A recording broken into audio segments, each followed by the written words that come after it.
Hello welcome back to channel. நான் cinema with me Sushmita. இன்னைக்கு நம்ம சேனல்ல ஒரு இன்ட்ரெஸ்டிங்கான அப்டேட்னு சொல்ல முடியாது, ஒரு இன்ட்ரெஸ்டிங்கான ஒரு விஷயம் நடந்தது. அதை தான் நம்ம பார்க்க போறோம்னு சொல்லலாம். கார்த்தி அவர்கள் தமிழ் சினிமாவோட லீடிங் ஆக்டர்னு தெரியும். பையா படமா இருக்கட்டும், இல்ல ஆயிரத்தில் ஒருவனா இருக்கட்டும், கைதியா இருக்கட்டும், ஜப்பானா இருக்கட்டும், இந்த மாதிரி நிறைய படங்கள் தமிழ் சினிமால பண்ணியிருக்காரு. மோர் தென் 25 ஃபிலிம்ஸ் பண்ணியிருக்காருன்னே சொல்லலாம். ஆனா இவரோட இதுல ரொம்ப பேசப்பட்ட படங்கள் வந்து தீரன் அதிகாரம் ஒன்றும் கைதியும் தான். இந்த மாதிரியான ரொம்ப 2 எபிக் மூவிஸ்லாம் கொடுத்துட்டு இருக்காரு. இவரோட கேரியர் இந்த மாதிரி போயிட்டு இருக்கும் போது இவர் நிறைய சோஷியல் சென்ட்ரிக் ஒர்க்ஸுமே பண்ணிட்டு வராரு. சோஷியலி நிறைய பேர் ஹெல்ப் பண்றதா இருக்கட்டும், இந்த மாதிரி நிறைய விஷயங்கள் நடக்குது.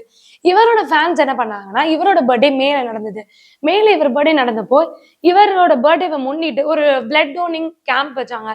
இதுல வந்து பிளட் டோன் பண்ணலாம், டொனேட் பண்ண ஆசைப்படுறவங்களாம் வந்து பண்ணலாம்னாங்க. இவரோட ஃபேன்ஸ் நிறைய பேர் இதுல போய் பிளட்டை வந்து டொனேட் பண்ணியிருந்தாங்க. இதுக்கு வந்து அவரால் அப்போ வந்து ரியாக்ட் பண்ண முடியல. அப்போ வந்து எனக்கு கொஞ்சம் உடல்நிலை சரியில்லாம இருந்தது.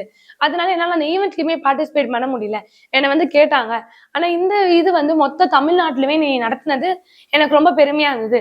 இதுக்கான ஒரு விருந்து விழா தான் இவர் நடத்தினாரு. இதுல அவர் ஃபேன்ஸ் எல்லாரையுமே கூப்பிட்டு சண்டே என்ன பண்ணிருக்காருன்னா ஒரு விருந்து வச்சாருன்னே சொல்லலாம். இந்த மாதிரியான ஃபங்க்ஷன்ல எனக்கு இது மாதிரி நீங்க பண்ணது ரொம்ப ஹாப்பியா இருந்தது. இதை தானே இது மாதிரி நிறைய விஷயங்கள் நீங்க எனக்காக பண்ணிட்டு வரீங்க. இந்த மாதிரி நிறைய விஷயம் நீங்க எனக்கு பண்ணாலும் இந்த மாதிரி இன்னொரு ஒரு மீட்ல அடுத்த வருஷம் இதே மாதிரி ஒரு விஷயம் நடந்தா கண்டிப்பா இதுல நான் பங்கெடுத்துப்பேன்.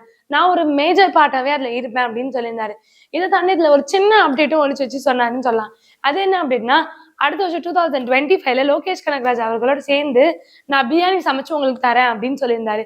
இது என்ன டினோட் பண்ண கைதி அதுல கைதி மூவில இவர் பிரியாணி சாப்பிடுற மாதிரி ஒரு சீன் ரொம்ப எப்பிக்னே சொல்லலாம். இல்ல அவரே சமைச்சு சாப்பிடுறத லோகேஷ் கனகராஜ் அவர்கள் ரொம்ப அழகா பிளான் பண்ணி எடுத்திருந்தாரு. அதே சீக்வன்ஸை இவர் இங்க மென்ஷன் பண்ணியிருந்தாரு.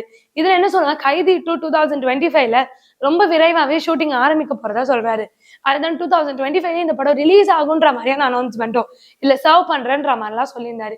இந்த அப்டேட்ஸ்லாம் அவன் ஃபேன்ஸ் இன்னும் கியூரியஸ் ஆயிடுச்சுன்னு சொல்லலாம். இந்த மாதிரி நிறைய அப்டேட்ஸ் இவரை பத்தி வந்துட்டு இருக்கு. இதை பத்தில நீங்க என்ன நினைக்கிறீங்கன்னு மறக்காம கீழே கமெண்ட் பண்ணுங்க.